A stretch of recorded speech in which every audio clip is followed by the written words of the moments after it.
بسم اللہ الرحمن الرحیم صلی اللہ علیہ حبیب سیدنا محمد علیہ وسلم۔ محمد نذیر خان، ایک بات یاد رکھیے گا کہ عمران خان کا جینا مرنا پاکستان کے اندر ہے۔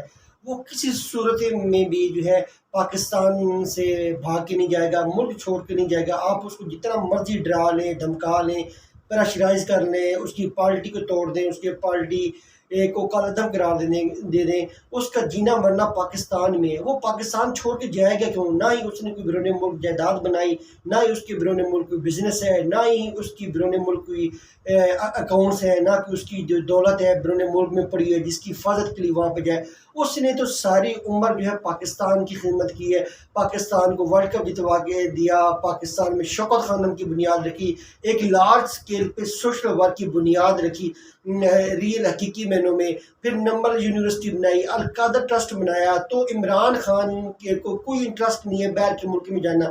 انٹرسٹ تو تب ہو جب اس کا کچھ سرمایہ باہر پڑا ہو، اس کا کاروبار باہر چل رہا ہو، اس کے اکاؤنٹس ہو، تو اس کا تو جینا مرنا پاکستان میں۔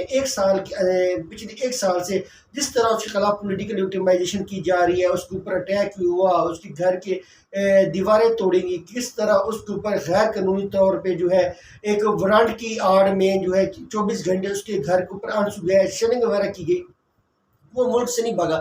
تو آج بھی وہ ملک سے نہیں بھاگے گا، چاہے اس کو جتنا بڑا پولیٹیکل نقصان ہو، جتنا بڑا اس کو سیاسی طور پر نقصان ہو، وہ برداشت کرنے کے لیے تیار ہے۔ لیکن وہ ایک محب وطن شخص ہے، اس کا جینا مرنا پاکستان کے لیے ہے۔ تو وہ کسی صورت میں بھی سوچا ہی نہیں جا سکتا کہ عمران خان پاکستان سے بھاگے، پاکستان کو چھوڑ کے جائے، یا اپنے فیملی کے لوگوں کو پاکستان چھوڑنے پہ مجبور کرے۔ وہ اکیلے بھی رہ گیا تو پھر بھی وہ پاکستان کے اندر ہی رہے گا، اس کو لوگوں کے آنے جانے سے کوئی نہیں فرق پڑتا۔ تو عمران خان کا کوئی چانس نہیں ہے کہ وہ پاکستان چھوڑ کے بھاگ جائے۔ تو جس طرح پھر اب عدلیہ کے فیصلوں کی بے تقیری ہو رہی ہے، عدالت ایک فیصلے میں ایک شہری کو رہا کرتی ہے، پھر وہ شہری جب وہ جیل سے باہر نکلتا ہے تو پولیس نیا مقدمہ بنا کے اس کو گرفتار کرنے کے لیے پہنچ جاتی ہے۔ جس سے زیادہ پاکستان میں لاقانونیت کیا ہوگی، آئین شکنی، قانون کی شکنی کیا ہوگی، اور عدالتوں کے فیصلوں کی بے تقیری ہو رہی ہے، توہین ہو رہی ہے۔ عدالتوں کو اب کچھ سمجھ نہیں رہے۔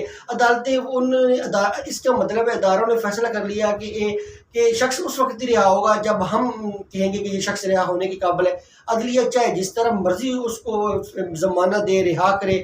تو یہ دیکھیں کہ علی محمد خان کے ساتھ کیا ہوا، شیریں مظہری کے ساتھ کیا ہوا، کہ عدالتوں نے ان کو رہا کرنے کے احکامات دیے، پھر وہ کس طرح ان کو راتوں کو شیریں مظہری کو گرفتار کیا گیا، علی محمد خان جیل سے باہر نکلا، اس کو گرفتار کیا گیا۔ تو اس طرح عدلیہ کی بے تقیری نہیں ہونی چاہیے۔ معاشرہ کا جو حسن ہے وہ عدلیہ کے فیصلوں کا احترام کا ہے۔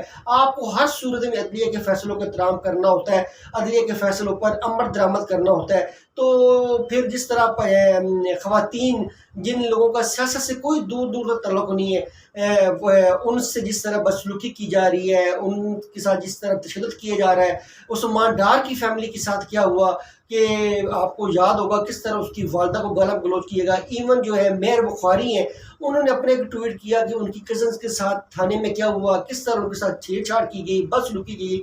یہ انسانی حقوق کی جو وائلیشنز ہیں اس کی مثال نہیں پاکستان کی تاریخ میں ملتی۔ اس میں کوئی دو رائے نہیں ہے کہ جو لوگ 9 مئی کے واقعات میں ملوث ہیں آپ ان کو ضرور سزا دیں، لیکن جو معصوم شہری ہیں ان کو تو آپ اس طرح سیاست کی آڑ میں نہ دھکیلیں۔ اب ہر علاقے کے جو M N A M P ہیں جو ان کی سیاسی مخالف ہیں ان کو دھکیلی جا رہے ہیں کہ اس کو بھی پکڑ لو، اس کو بھی پکڑ لو، جو لوگ ان کے خلاف ہیں۔ اس طرح نہیں ہونا چاہیے، اور عدلیہ کا جو فیصلوں کا جو احترام ہے وہ ہر صورت میں ہونا چاہیے۔